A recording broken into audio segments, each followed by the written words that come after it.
called the monkey dance or sayaw ng unggoy. Iwas lang po tayo sa dalawang puno.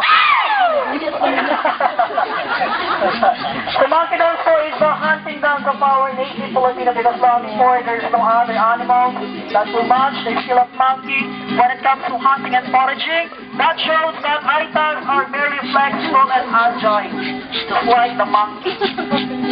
Huwag na po tayo dito. Okay, palaban po natin si Kuya Joel. Ako mismo ang nakalagay doon sa kanyang sentence. Ayan. Okay, anyway, last and final dance po is what they call the war dance or sayaw ng pagbabayani or pinabayani.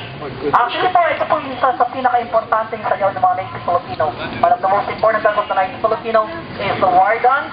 So because long before, when the law was not yet fully established, whenever misunderstanding or miscommunication arises between two tribes, they normally perform these dance to ask a guidance to their God, named Apo na mangyari to have a victorious fight.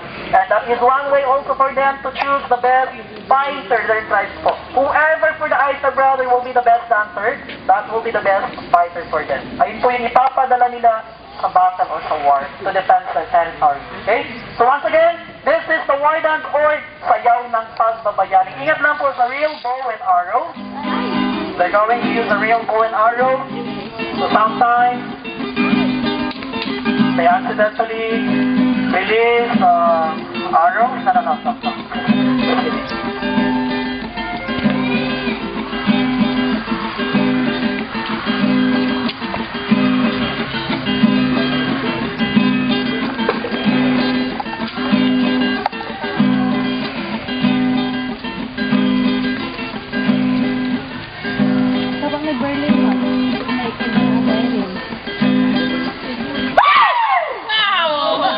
Okay, everybody please keep them on the puso.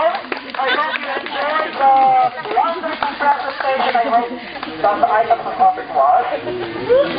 So anyway, my group, guys would like to have a photo here with our item gather. So I'm going to call your family name one by one to be organized. First on my list is